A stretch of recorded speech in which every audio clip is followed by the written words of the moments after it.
Setiap hari, miliaran gelas kertas digunakan di seluruh dunia, menjadikannya salah satu produk konsumen paling umum di planet ini. Di balik kesederhanaan sehari-hari tersebut, tersembunyi sistem manufaktur global yang beroperasi tanpa henti dalam skala yang jarang dibayangkan orang.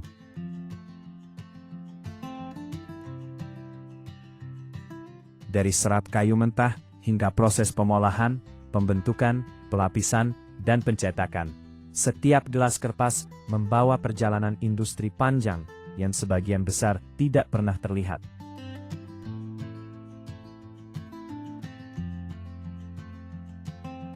Dalam video ini, kita diajak masuk ke dunia tersebut untuk memahami bagaimana sebuah gelas kertas kecil dapat mencerminkan cara masyarakat modern mendefinisikan ulang kenyamanan dan tanggung jawab terhadap lingkungan.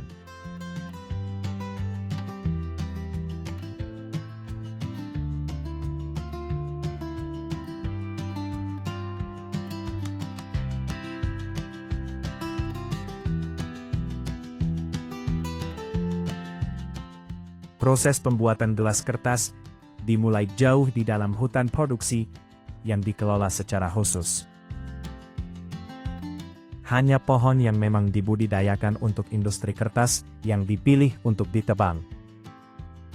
Jenis pohon seperti eucalyptus, pinus, dan akasia dipanen pada tingkat kematangan tertentu yang dipilih karena batangnya lurus, cabangnya minimal, dan struktur serapnya seragam.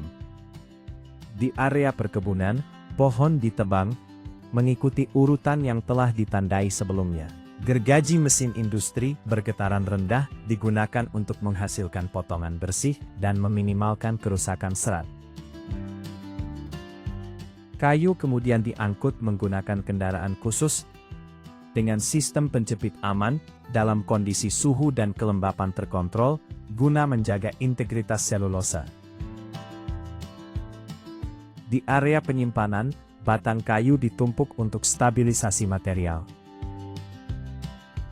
Sistem penyemprotan kabut menjaga kadar kelembapan merata antara bagian dalam dan luar kayu. Di dalam pabrik, batang kayu dimasukkan ke mesin pencacah industri dengan bilah baja paduan berputar cepat. Tujuannya adalah menghasilkan serpihan kayu berukuran seragam dan cukup besar untuk mempertahankan panjang serat selulosa. Sudut pemotongan, kecepatan putar, dan daya tumbukan dikontrol ketat untuk membatasi kerusakan serat. Sensor memantau ukuran serpihan secara terus-menerus, memastikan aliran material stabil dengan permukaan potongan bersih, dan kelembapan alami tetap terjaga. Serpihan kayu kemudian disaring dengan klasifikasi presisi. Potongan terlalu besar dikembalikan untuk dicacah ulang. Sementara serpihan terlalu kecil disingkirkan. Hanya serpihan dengan ukuran sesuai standar yang diteruskan. Pada saat yang sama, kadar air disesuaikan melalui peneringan ringan atau stabilisasi kelembapan agar seimbang tanpa menghilangkan air alami di dalam serat kayu. Kontrol ukuran dan kelembapan ini menjaga stabilitas struktur serat dan mengurangi fluktuasi kualitas sepanjang lini produksi kertas. Serpihan kayu yang lolos seleksi dimasukkan ke dalam digester industri tertutup. Di bawah suhu dan tekanan tinggi, larutan kimia dalam proses kraft memecah lignin, zat pengikat serat kayu, tanpa merusak struktur selulosa. Waktu pemasakan, suhu dan konsentrasi bahan kimia dikontrol ketat untuk mencegah degradasi atau pemendekan serat. Pada akhir tahap ini, serpihan kayu berubah menjadi pulp mentah. Serat selulosa individual yang tersuspensi dalam cairan. Pulp mentah kemudian melewati sistem pencucian bertahap untuk menghilangkan lignin terlarut dan sisa bahan kimia. Pulp bersih kemudian diencerkan secara signifikan dengan air agar serat tersebar merata. Lalu dialirkan ke mesin pembuat kertas. Di atas kalat anyam bergerak cepat. Lembaran kertas tipis mulai terbentuk. Air mengalir keluar melalui gravitasi dan vakum, memungkinkan serat saling bertabrakan dan membentuk ikatan. Selanjutnya, kertas melewati silinder pengering berpemanas dengan suhu terkontrol agar air menguap secara bertahap. Setelah pengeringan, kertas mencapai kadar air stabil dengan permukaan rata, ketebalan seragam, dan struktur serat yang cukup kuat untuk penggunaan jangka panjang. Kertas dasar kemudian melewati proses kalender untuk menghaluskan permukaan dan menstabilkan ketebalan. Pada tahap pelapisan, lapisan polimer tipis, umumnya PE atau PLA, diterapkan menggunakan sistem ekstrusi panas. Polimer cair menyebar, membentuk silem kontinu yang menempel kuat pada serat selulosa, menciptakan penghalang terhadap air dan cairan. Ketebalan lapisan dikontrol presisi agar tahan bocor, namun tetap lentur.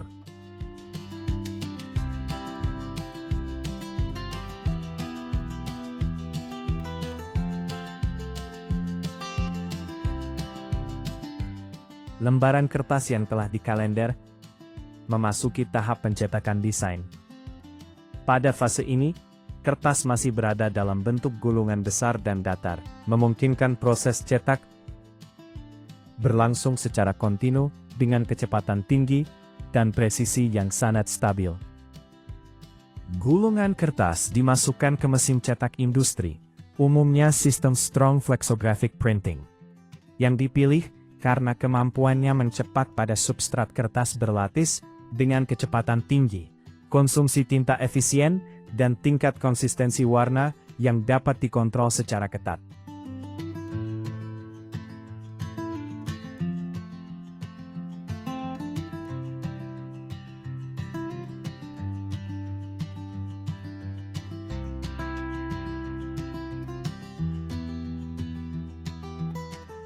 Setelah dicetak dan dilapisi, kertas langsung memasuki mesin pemotong dan pembentuk.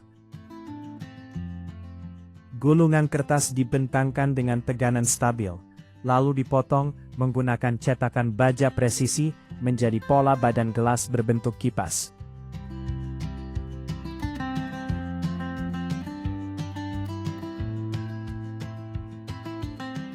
Setiap potongan sudah memiliki ukuran dan sudut yang tepat, agar dapat langsung dibentuk menjadi gelas, tanpa proses tambahan.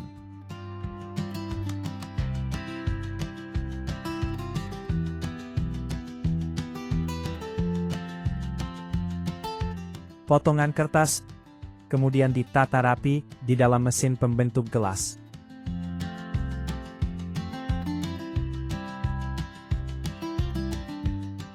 Sistem otomatis mengambil setiap potongan satu persatu dan menyalirkannya ke unit pembentuk.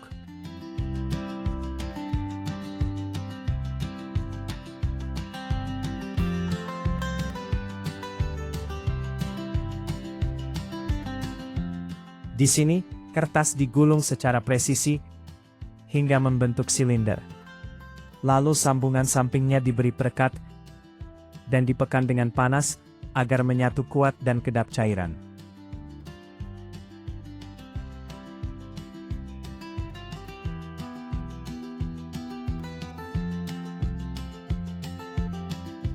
Setelah badan gelas terbentuk, bagian bawah kertas dimasukkan secara otomatis.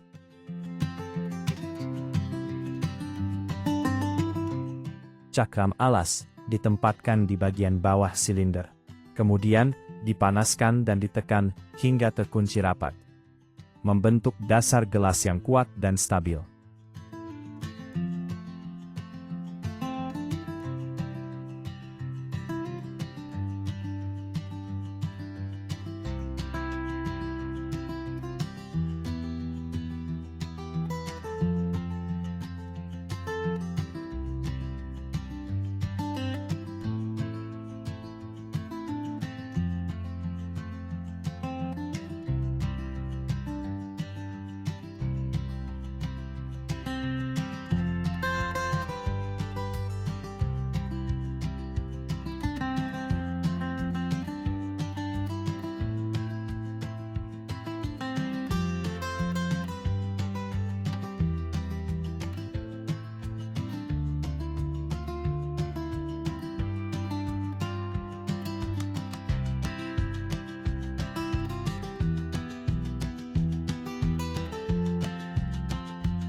Gelas yang telah terbentuk, kemudian distabilkan, ditumpuk, dibungkus secara otomatis, dimasukkan ke dalam karton, diberi label, dan disusun di atas palet.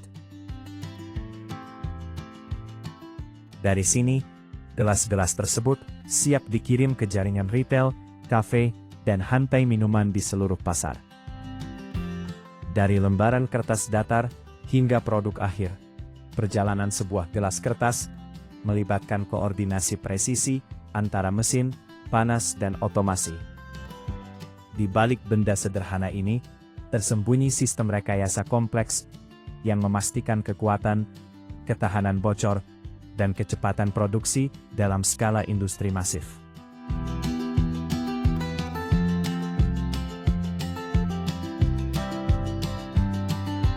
Tiga garis diagonal, simbol minimalis, namun memiliki kekuatan pengenalan global. Itulah Adidas, merek yang telah berinovasi selama lebih dari 90 tahun. Dari solusi performa hingga pernyataan budaya. Dari sepatu yang dirakit menggunakan sisa bahan setelah Perang Dunia Kedua, hingga teknologi boost yang revolusioner. Adidas selalu bergerak maju, bukan mengikuti tren, tetapi menciptakannya. Mari kita lihat bagaimana sepatu Adidas dibuat. Dari desain digital hingga menjadi ikon yang siap melangkah ke seluruh dunia. Sebelum sepatu Adidas muncul di toko, semuanya lahir dalam bentuk digital. Bukan lagi sekedar sketsa manual, desain dibuat menggunakan software CAD 3D dan kecerdasan buatan. AI Adidas dapat mensimulasikan ribuan variasi desain dalam hitungan jam. Lengkungan sol, tingkat bantalan midsole, reaksi kaki saat berlari atau mendarat. Hal ini memungkinkan para insinyur menyempurnakan performa sejak tahap desain virtual, menghemat waktu dan sumber daya. Setelah struktur internal optimal, tahap berikutnya adalah estetika. Warna, pola, dan siluet disesuaikan agar setiap pasan sepatu tidak hanya nyaman, tetapi juga menarik dan mencerminkan kepribadian penggunanya.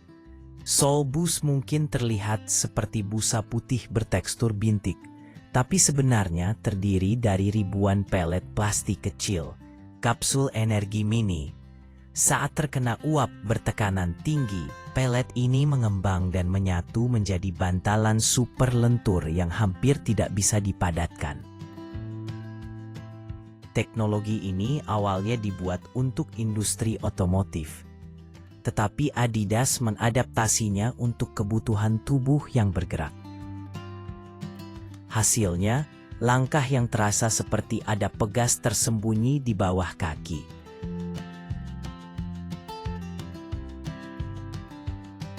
Alih-alih menggunakan satu pelat karbon seperti kompetitornya, Adidas membuat batang-batang karbon terpisah yang meniru struktur kaki manusia. Sistem energi rod ini membuat langkah terasa lebih natural, tetap stabil, memberikan dorongan kuat ke depan.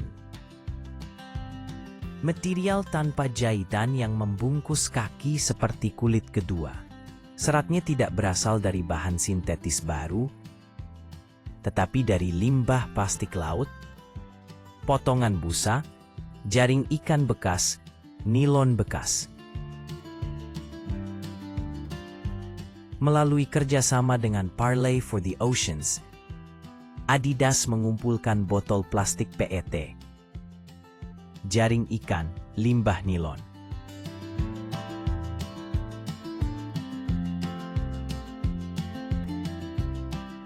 Setelah dibersihkan dan dicacah, bahan ini dilelehkan dan dipintal menjadi serat polyester daur ulang.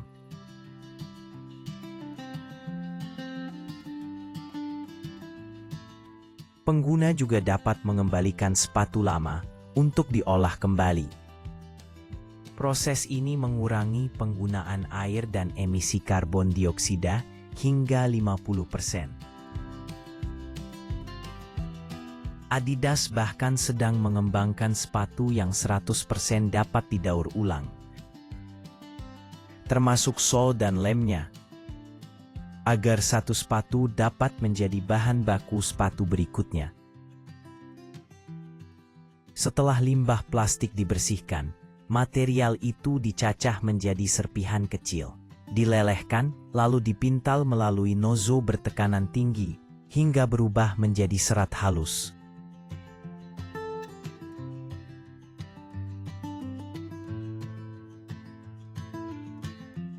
Serat-serat ini kemudian dipilin menjadi benang polyester daur ulang yang kuat dan siap digunakan.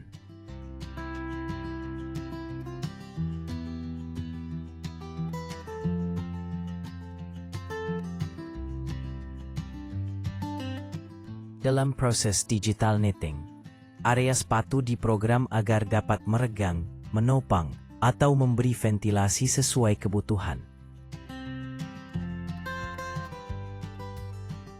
Ini mengurangi sisa bahan dan limbah pabrik secara signifikan. Setelah prime knit selesai ditenun, ia masih berupa lembaran datar.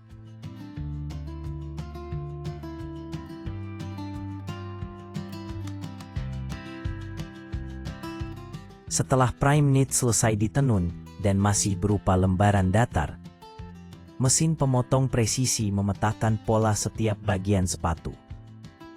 Lembaran kemudian dipotong mengikuti garis desain, mulai dari upper, lidah sepatu, hingga panel samping.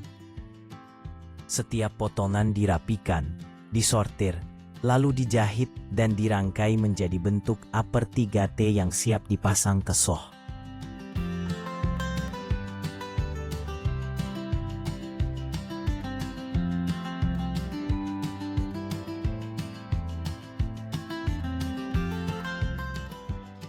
Adidas kemudian membentuknya menggunakan cetakan panas. Tekanan pres tertentu, proses peregangan yang presisi.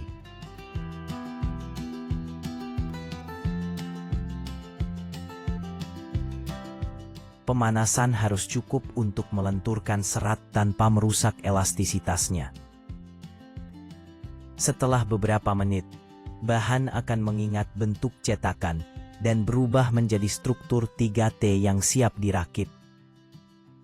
Tepi upper dilapisi lem aktif panas, lalu ditempelkan ke sol boost. Sepatu kemudian dipres menggunakan tekanan tinggi. Kesalahan posisi beberapa milimeter saja dapat mengganggu keseimbangan sepatu.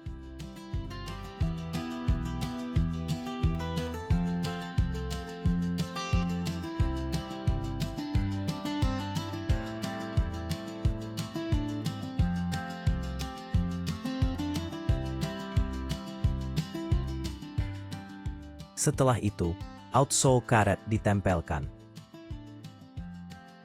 Robot mengaplikasikan lem dan panas. Sementara teknisi memastikan tepian dan bagian melengkung terpasang dengan sempurna. Pada tahap ini, toleransi kesalahan sangat kecil. Perbedaan posisi hanya 1-2 mm saja dapat mengubah keseimbangan sepatu saat dipakai.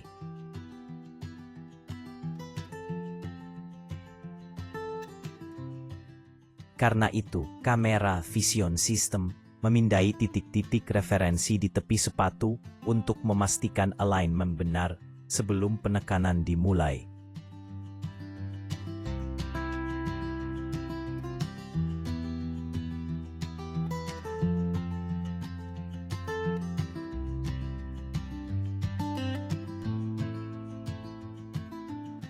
Setelah proses pres selesai, sepatu diangkat dari mesin dan solnya diperiksa ulang oleh teknisi.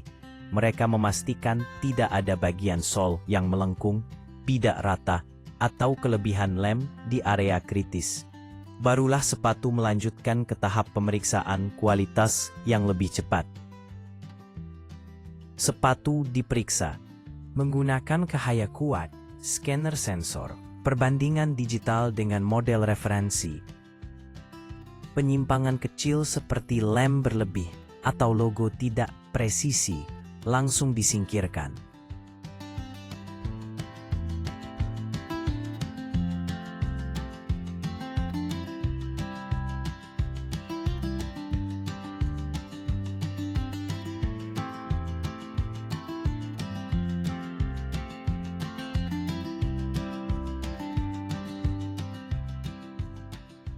Setelah lulus inspeksi, sepatu dibersihkan, dikemas, dan dikirim ke pusat distribusi global.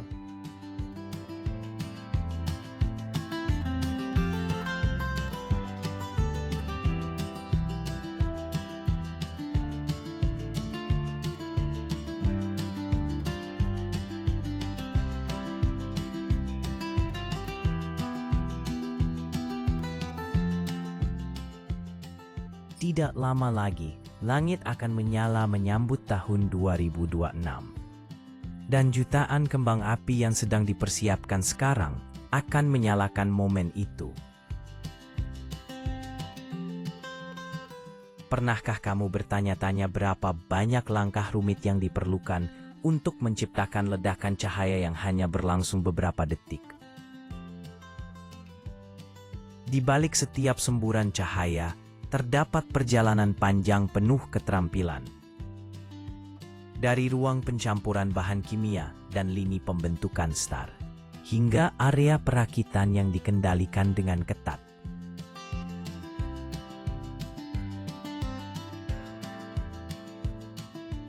Yang menarik adalah bahwa meskipun zaman sudah serba otomatis, produksi kembang api modern masih sangat bergantung pada ketelitian tangan manusia. Setiap star dicampur, ditekan, dan dikeringkan oleh para pengrajin terampil. Tetapi di balik keindahan itu, terdapat risiko yang sunyi. Beberapa bahan pewarna seperti barium atau tembaga dapat berbahaya jika terhirup dalam jangka panjang. Karena itulah para pekerja bekerja dalam shift pendek, menggunakan perlindungan lengkap, dan berada di ruangan dengan sistem filtrasi udara industri yang berjalan terus-menerus agar udara tetap aman. Prosesnya dimulai di ruang pencampuran terisolasi, tempat teknisi menimbang setiap bubuk sesuai formula warna yang telah diuji ribuan kali. Arang berbutir halus menentukan kecepatan pembakaran. Belerang menjaga reaksi tetap stabil dan kalium nitrat berperan sebagai pengoksidasi yang memungkinkan campuran menyala pada waktu yang tepat. Setelah bahan tercampur kasar, seluruh batch disaring melalui sieve baja dengan jaring sangat halus. Setelah mencapai tingkat kehalusan yang tepat, campuran dimasukkan ke drum baja besar untuk pencampuran menyeluruh. Drum berputar perlahan selama beberapa jam, membuat setiap partikel saling melapisi dan tercampur rata. Hasilnya adalah bubuk halus yang seragam dan stabil. Cukup murni untuk menjadi inti dari star piroteknik kecil yang akan menerangi langit.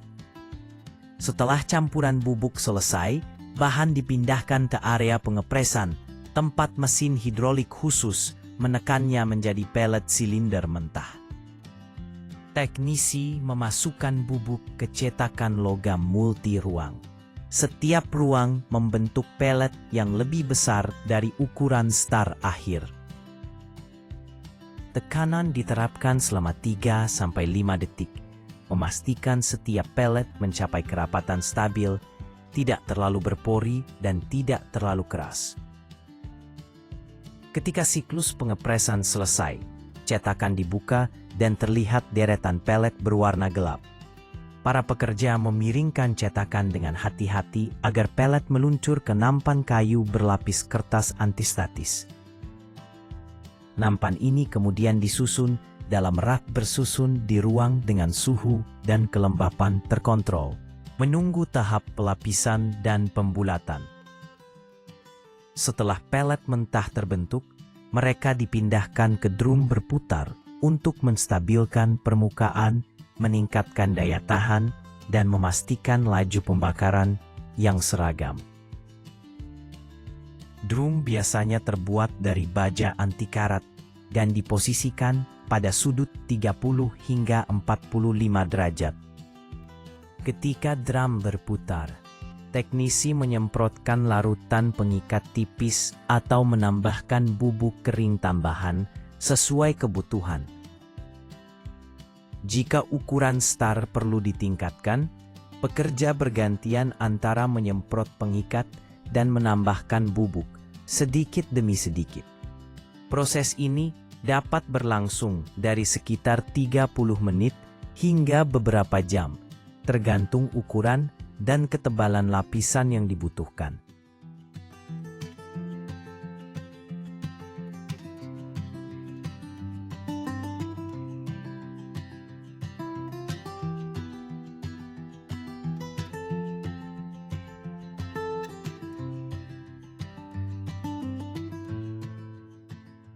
Setelah selesai dilapisi, star memasuki tahap pengeringan.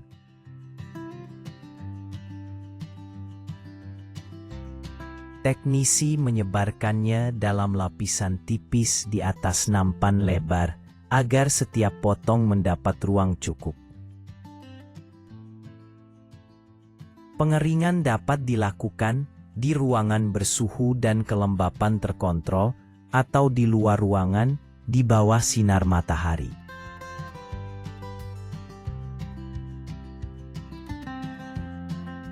Namun biasanya ditempatkan di bawah kanopi terbuka untuk melindungi dari hujan dan panas berlebih.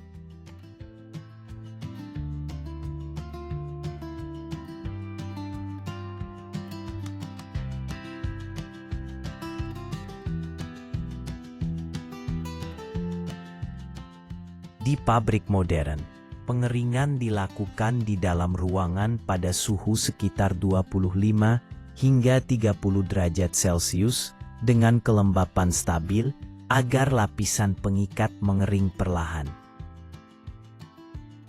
Selama periode ini, pekerja memutar nampan agar setiap star menerima aliran udara merata. Total waktu pengeringan dapat berkisar dari beberapa jam hingga lebih dari 1 hari.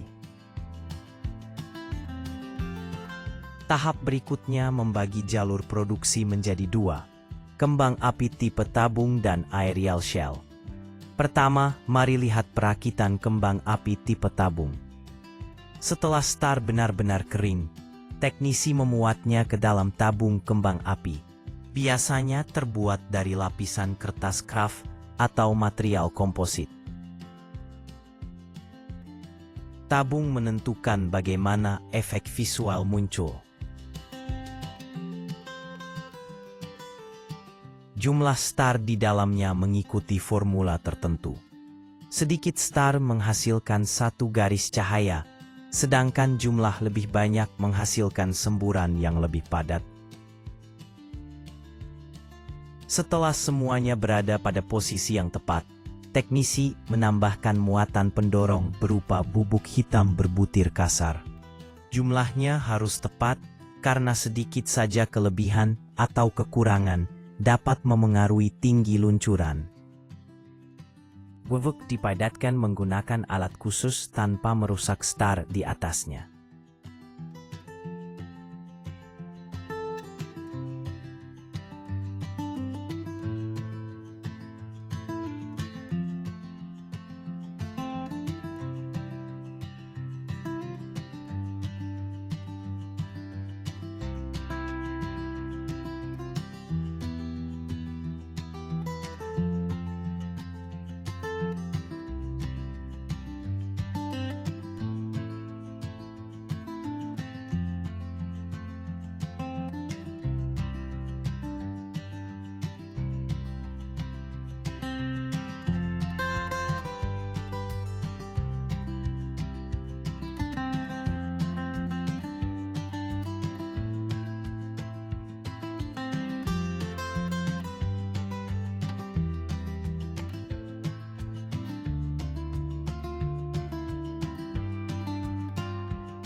Langkah berikutnya adalah pemasangan sumbu.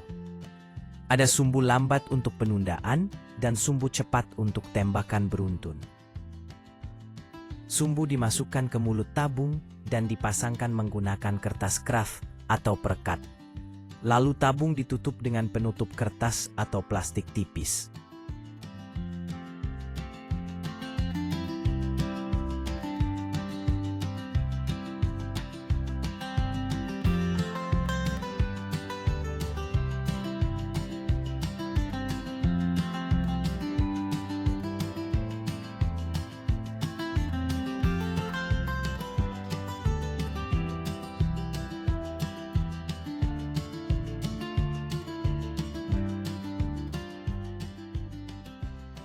Setelah tipi tabung selesai, jalur produksi berpindah ke kembang api yang lebih kompleks, aerial shell.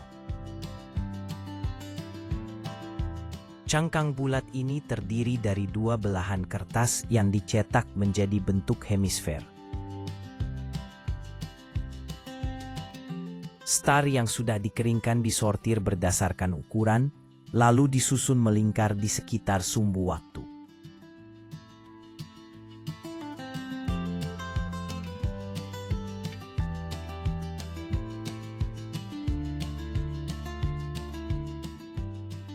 Pola ini memastikan bahwa ketika meledak, star menyebar sempurna membentuk lingkaran di langit.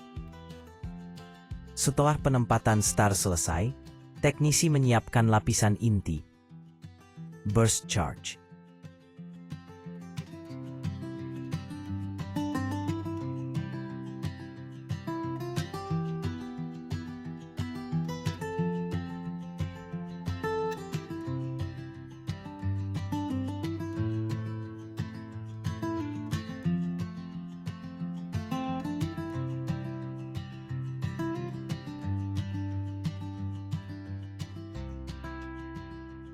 Ini adalah campuran bubuk hitam dengan sekam beras yang sebelumnya direndam bahan peledak. Sekam beras menambah porositas dan membantu penyebaran daya ledak secara merata. Setelah ruang terisi, kedua belahan disatukan menjadi bola penuh.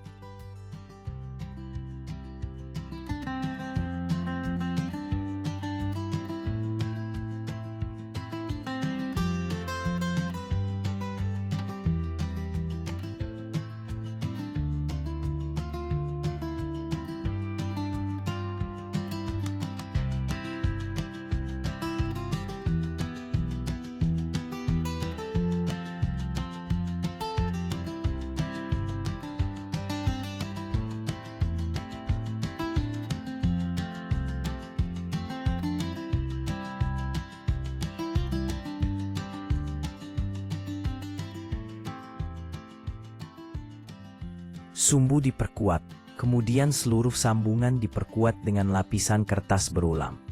Jumlahnya menyesuaikan ukuran.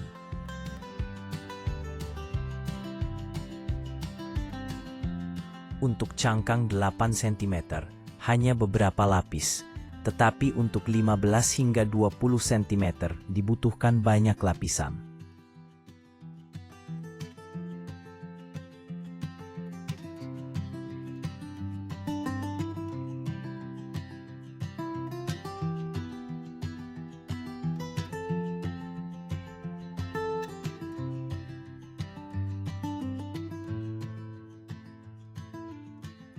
Setiap kembang api tidak boleh dinyalakan sebelum lulus inspeksi.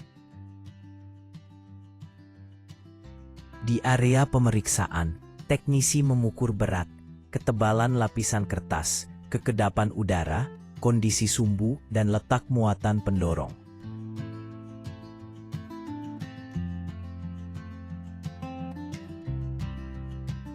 Sampel dari tiap batch diuji langsung di lapangan tembak menggunakan kamera berkecepatan tinggi dan sensor tekanan.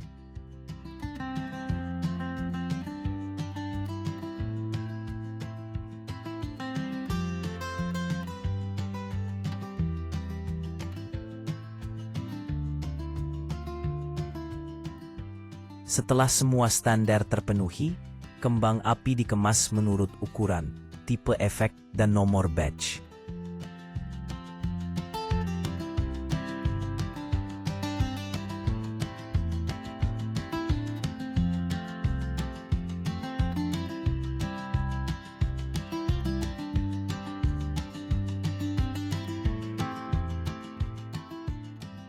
Kemudian dimasukkan ke kontainer berlisensi untuk bahan mudah terbakar. Siap dikirim ke operator pertunjukan profesional.